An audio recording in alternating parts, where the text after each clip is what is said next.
Alhamdulillahi Rabbil Alamin. Nahmaduhu wa nasta'inuhu wa nastaghfiruh wa na'udzu billahi min shururi anfusina wa min sayyiati a'malina. May yahdihillahu fala mudilla lahu wa may yudlil fala hadiya lahu.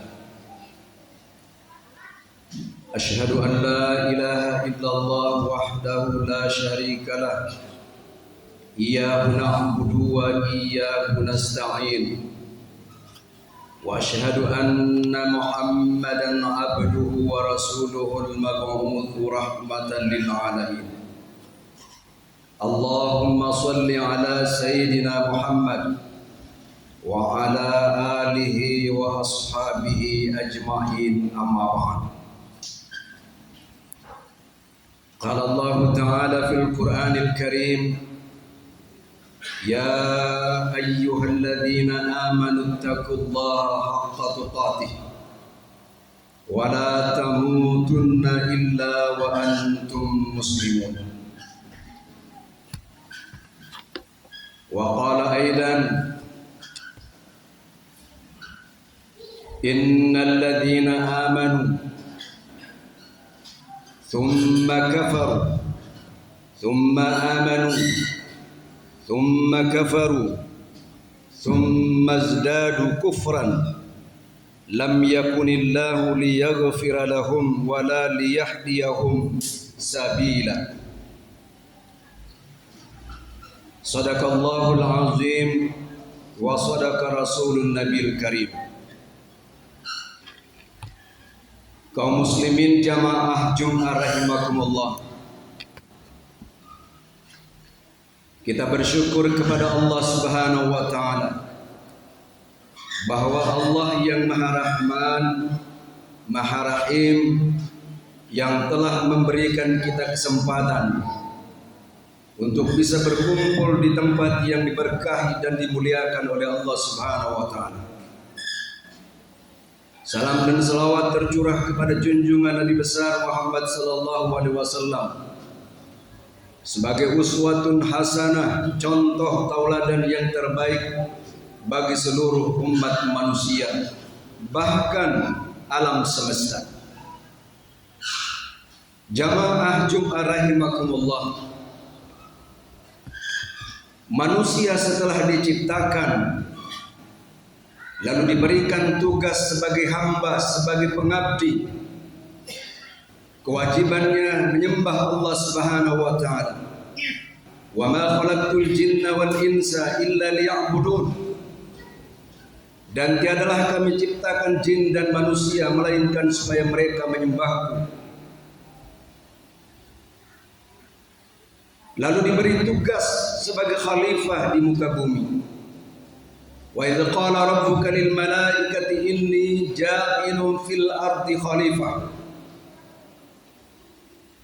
Dan ketika Tuhan berfirman kepada para malaikat, aku hendak menjadikan khalifah di muka bumi. Kewajibannya sebagai hamba pengabdi dan tugasnya sebagai khalifah, wakil pengganti Tuhan di muka bumi, mengelola bumi dengan sebaik-baiknya, diberikan segala macam nikmat yang tak terhitung jumlahnya nikmat itu. Namun dalam perjalanan hidup manusia, Allah menjumpai keadaan manusia yang telah diciptakan dengan sebaik-baiknya, telah dijadikan sebaik-baiknya makhluk di muka bumi ini. Namun Allah menjumpai keadaan mereka sebagaimana dijelaskan dalam surah An-Nisa, surah yang keempat ayat 137. Innal ladzina amanu thumma kafaru thumma amanu thumma kafaru thumma izdadu kufran. Sesungguhnya orang-orang yang beriman kemudian dia kafir, kemudian dia beriman, kemudian dia kafir, kemudian bertambah kekafirannya. Lam yakunillah liyaghfira lahum wa la liyahdiyahum sabila. Maka sekali-kali Allah tidak akan memberi ampunan kepada keluarga mereka, dan tidak pula menunjukkan kepada mereka jalan yang lurus. Jika orang yang keadaan seperti ini bukan saja tidak diterima taubatnya oleh Allah orang itu, melainkan seluruh keluarganya tidak diterima taubatnya oleh Allah Subhanahu wa taala. Jamaah Jumat rahimakumullah, inilah yang kita sebut dengan orang-orang yang mempermainkan agama. Tadinya beriman, kemudian dia murtad, kemudian kembali menjadi mu'allaf, kembali murtad, kembali mu'allaf, kemudian kembali murtad dengan semurtad-murtadnya. Maka jika dia kembali lagi, maka tidak diterima taubatnya oleh Allah Subhanahu wa taala, termasuk keluarganya. Jamaah Jumat rahimakumullah, keadaan manusia selanjutnya sebagaimana dijelaskan dalam surah Al-Baqarah ayat 28, kaifa takfuruna billahi wa kuntum amwatan fa ahyaakum thumma yumitukum thumma yuhyikum thumma ilaihi turja'un. Kaifa takfuruna billah, mengapa kamu kufur, kamu kafir kepada Allah? Wa kuntum amwatan, padahal kamu dulu mati lalu dihidupkan. Fa ahyakum thumma yumitukum, kemudian dimatikan kembali.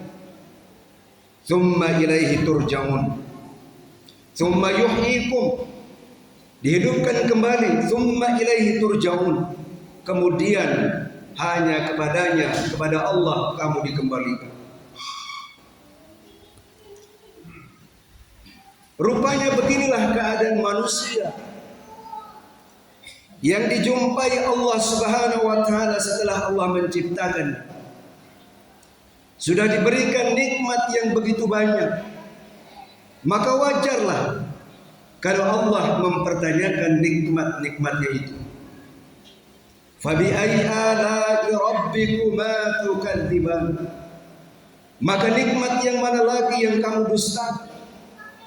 Sudah diberikan semuanya, tapi kamu kufur kepada Allah Subhanahu wa taala. Bahkan ada yang mengingkarinya. La in syakartum la azidannakum wa la in kafartum inna adzabi lasyadid. Jika kamu mensyukuri, ditambah nikmat itu. Tapi jika kamu kufuri, maka sesungguhnya siksa Allah sangat pedih.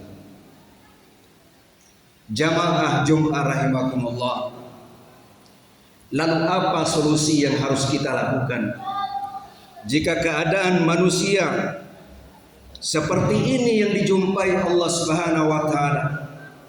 Lalu Allah mengutus orang manusia mulia, Rasulullah sallallahu alaihi wasallam, memberikan pelajaran dan pengajaran bagaimana manusia tidak terjebak dalam kekufuran. Nabi mengajarkan tentang istiqamah. Suatu ketika seorang badui dari pedalaman Arab datang menghadap Rasulullah sallallahu alaihi wasallam. Dia bertanya kepada Rasulullah, "Ya Rasulullah, mal haya?"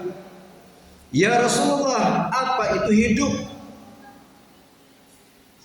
Kalau orang ateis kita tanya, orang yang tidak beragama kita tanya, apa itu hidup? Maka dia akan menjawab, hidup itu adalah dari tangan ke mulut. Artinya hidup, agar dia bisa hidup, dia harus butuh makan. Tapi ini Rasulullah SAW menjawab kepada seorang badui yang bertanya tadi, "Ya Rasulullah, mal haya?" Apa yang dimaksud dengan hidup?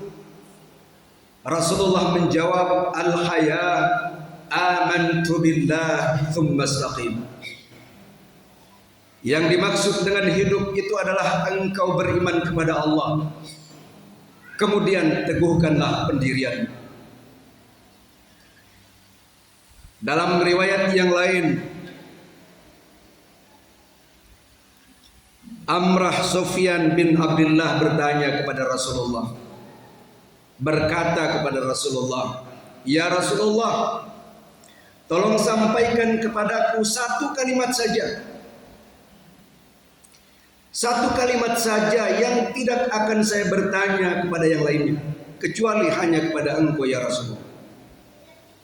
Tolong ajarkan kepada saya ya Rasulullah satu kalimat yang tidak akan lagi saya bertanya kepada orang lain selain engkau ya Rasulullah.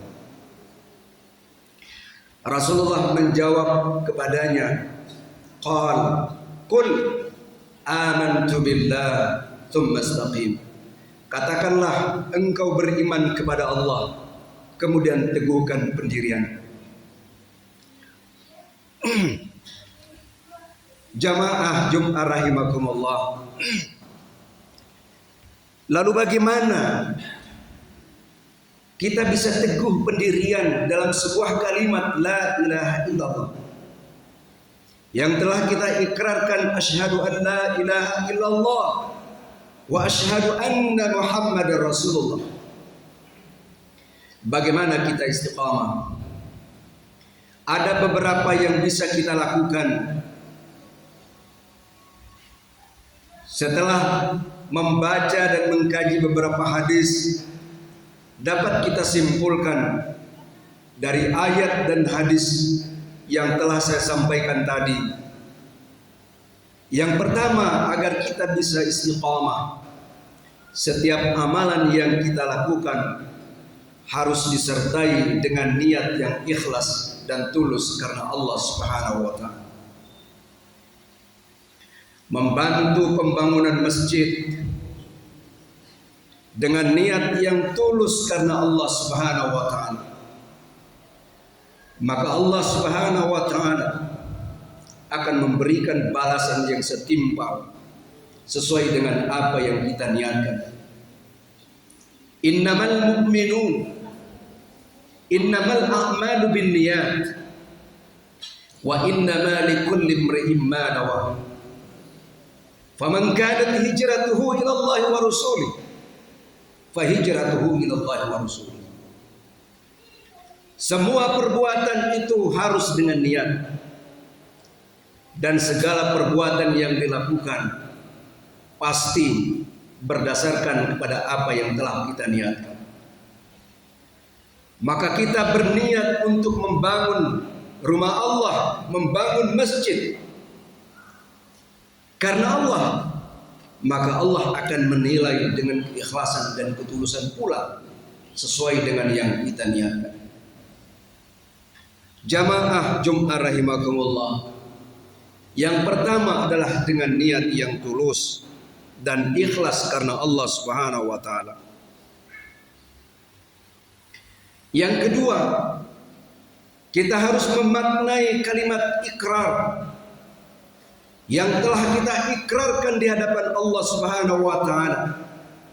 Asyhadu an la ilaha illallah wa asyhadu anna Muhammadar Rasulullah. Orang yang memaknai syahadat tain ini dengan sebaik-baiknya, maka apa yang dia lakukan yang bernilai ibadah pastinya dengan ketulusan dan keikhlasan hatinya.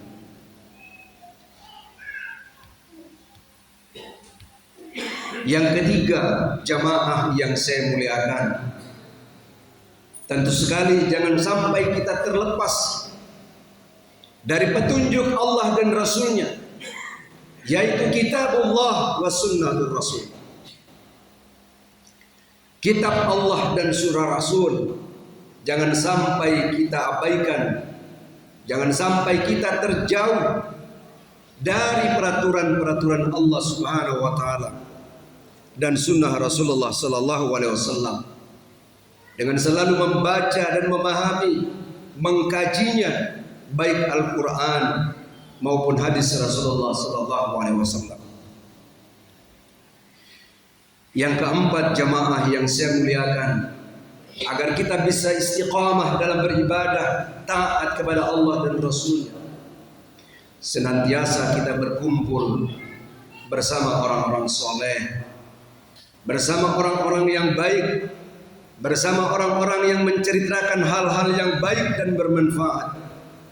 Jangan sampai kita terjebak dalam pergaulan cerita, berkumpul bersama orang-orang yang tidak baik di hadapan Allah Subhanahu wa taala. Jamaah yang saya muliakan, yang terakhir tentulah harapan dan doa senantiasa kita panjatkan kepada Allah Subhanahu wa taala. Rabbana la tuzigh qulubana ba'da idh hadaitana wa hab lana min ladunka rahmah innaka antal wahhab. Ya Tuhan kami, janganlah Engkau jadikan hati kami condong kepada kesesatan sesudah Engkau beri petunjuk kepada kami, agar kita bisa istiqamah di dalam melaksanakan ibadah, mendekatkan diri kepada Allah Subhanahu wa taala. Jangan sampai berlalunya bulan suci Ramadan hilang jauh dari kita sifat istiqamah. Semoga khutbah yang singkat ini jadi renungan bagi kita semua